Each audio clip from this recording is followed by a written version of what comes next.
Liverpool 1, Arsenal 1 was a fiercely contested football match, and one that I felt was on a knife edge throughout.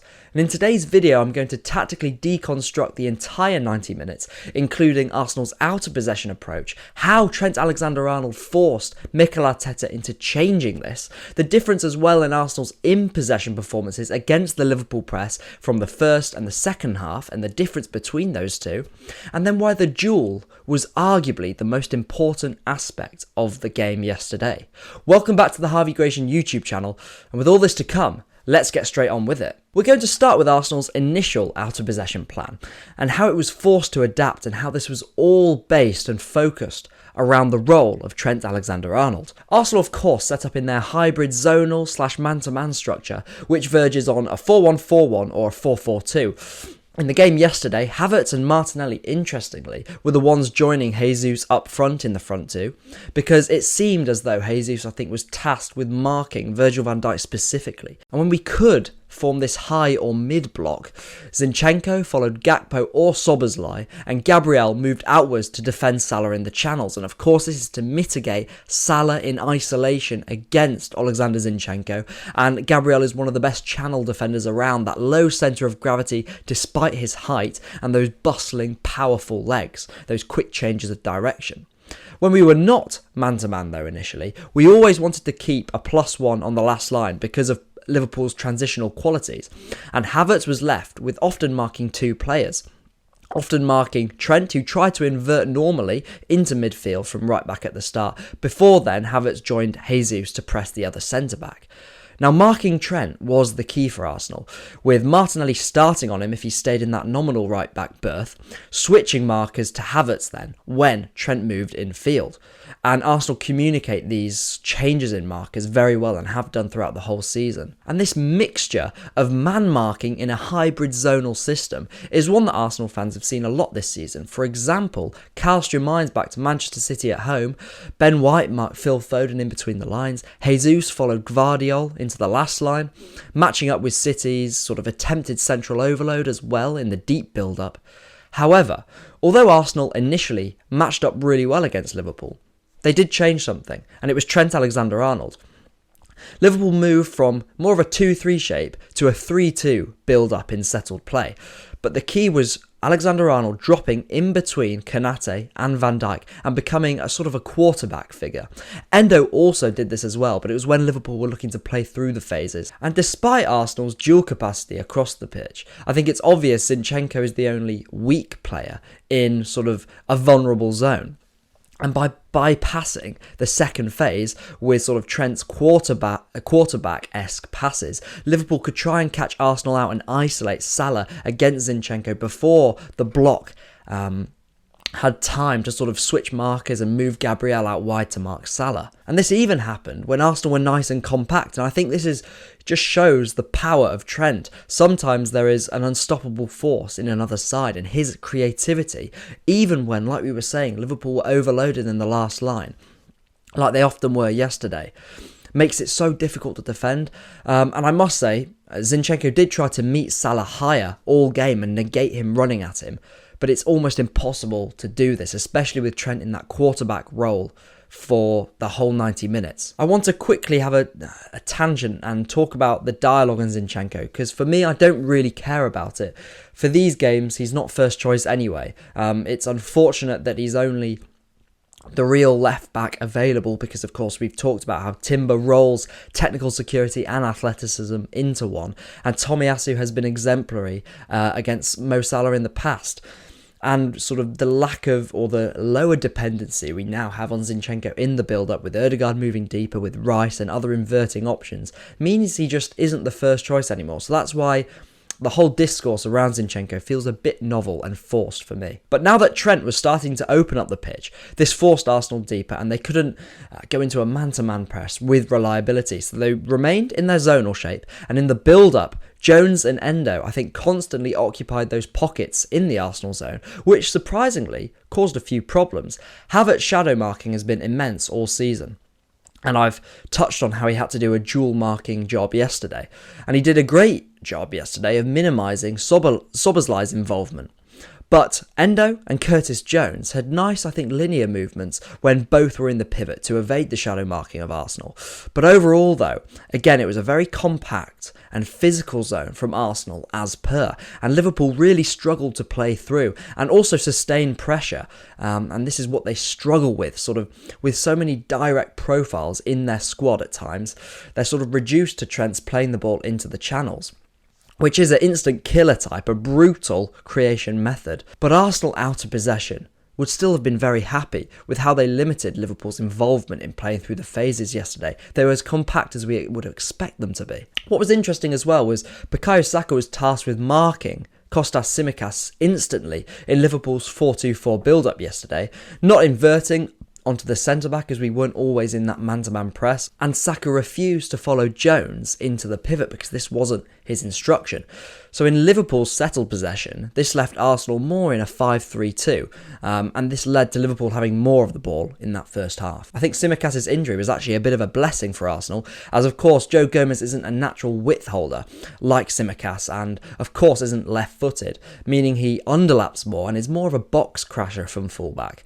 And this meant, I think, especially combining that with Nunez or Diaz off the left who naturally drift inside, Saka could cheat and let him go at times and sort of let Liverpool crowd that area for themselves, not relinquishing the ball to them in our 5-3-2 shape previously, and Salah could stay as part of the front three or front five in settled possession. Moving on, I want to talk about Arsenal's approach on the ball, because it's not just about us dropping off from our man-to-man press and letting Trent have space and time in that quarterback role. It was also to do with our on-ball approach. Whether it was forced in-game or planned, I think is debatable. I would say both, but we had an unusual directness on the ball.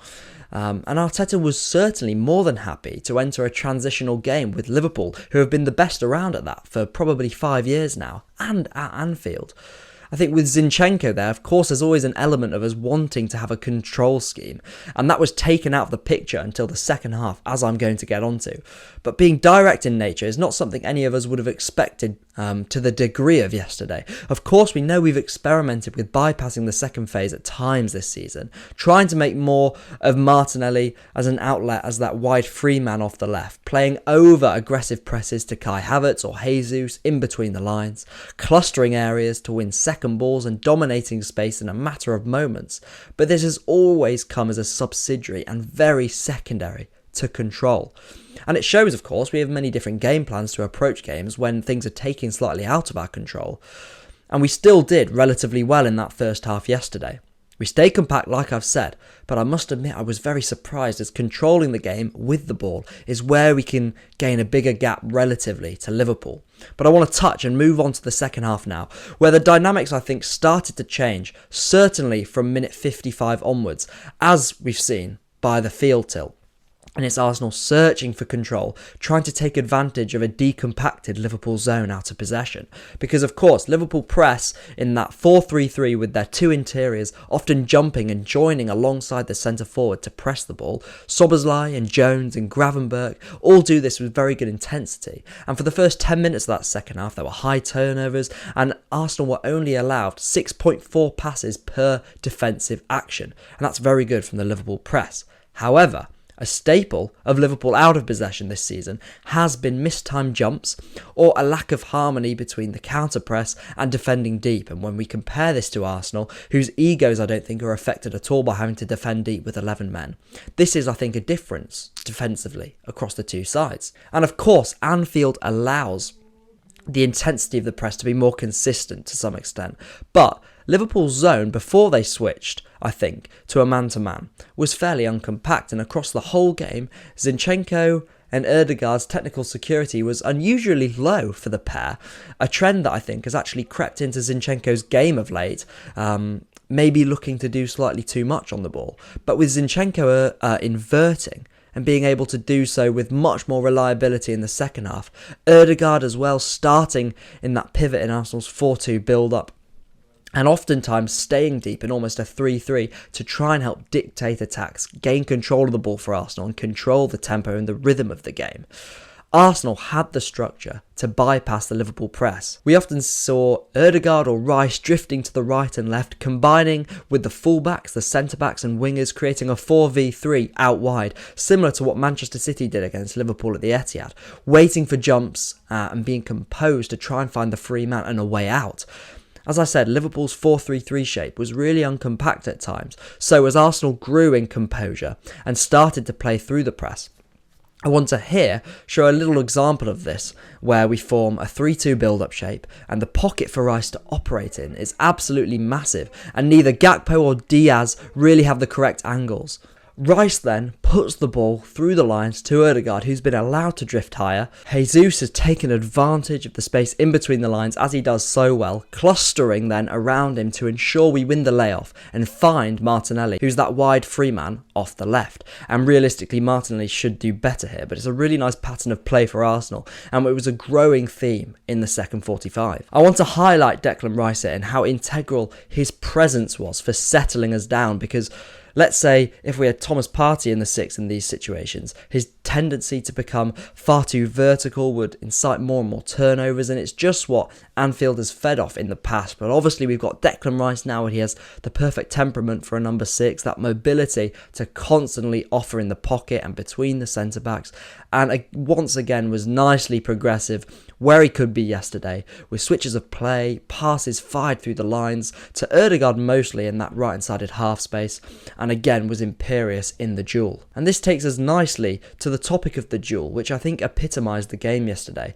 and Arsenal and Liverpool were trying to gain ascendancy out wide and in the centre of the pitch via this real physical and intense method. Because I think for all the slight positional advantages Arsenal may have had, we always talk about on this channel about how ultimately duels win football matches, and Liverpool won, I think, most of them in the key areas yesterday. Of course, the Salah and Zinchenko battle was pretty obvious, and I think Konate versus Martinelli as well. Konate did so well. Again, incredible channel defending. Him, Saliba, Van Dijk and Gabriel were all exemplary yesterday. And there was one moment with Konate where Martinelli was actually past him, and these long legs sort of came out of nowhere and stole the ball back. And I think Arsenal would have been expecting a lot more joy in behind Trent, and in that gap between fullback and centre-back that maybe Havertz thought he could exploit by probing that back line constantly in the left shadow striker.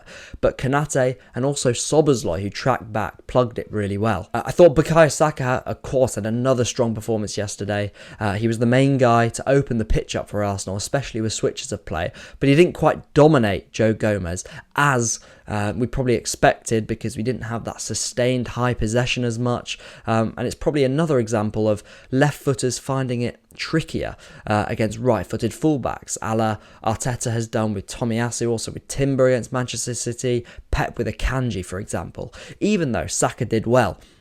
So I think these wide battles and these wide duels, Liverpool had the upper hand, but I would say Arsenal did win the duels in the centre of the pitch. There was a lot of sort of messy centres of play yesterday, and Arsenal, a lot of the time, looked to purposely bunch the middle of the pitch, either to isolate someone on the flank or to ensure when sort of these areas of the pitch almost becomes a pinball machine. You have the long legs of Havertz and Rice, the work ethic of Martinelli, Saka, Jesus, Odegaard to win the ball back. And I think Arsenal definitely did that yesterday. The duel, of course, also enables sides to force quick transitions, and this was part of the thinking, I think, from Jurgen Klopp by bringing on Gravenberch, Nunez, moving Salah to centre forward and Elliott on the right. But the retention of the Liverpool side went completely down, especially with the Jones to Gravenberch switch, and I think for Ryan Gravenberch, this is something that he really has to improve in this aspect of his game, getting that pass volume up to the levels of Curtis Jones. And of course, I think Elliott, he has been more ineffectual without an overlapper on that right wing. And Arsenal were able to adjust the game to their rhythm in those closing stages, I think. Before I finish, though, I want to comment on a couple of individual displays, because I thought Eddie Nketiah was brilliant when he came on in his work rate in holding the ball off, even up against the presences of Van Dijk and Konate. He gave Arsenal some really much needed relief in the final sort of 5-10 minutes when we had to defend a bit deeper. Also want to comment on Havertz's sort of nonchalance yesterday. I think at times he can be a bit quicker with his actions, but his composure and his confidence is going up, I think, game by game. And then finally, David Raya. He was given a couple of bouncing balls, a couple of difficult passes to deal with. But once again, his composure playing out from the back when he did become that +1 in possession, making the right pass choice, finding the outball of Havertz or Martinelli or spaces in between the lines. He did really well yesterday and didn't relinquish control to Liverpool at all. But that is all we have time for today. I really hope you've enjoyed this tactical analysis of Arsenal, Liverpool. Leave a like, comment, subscribe if you've enjoyed. I only ask you to do these things right at the end of the video, as you know, because hopefully that's meant you found the video informative or enjoyable in whichever way, shape or form you derive that from. But that's all from me. I'll catch you in the next one. Thank you so much for watching. See you later.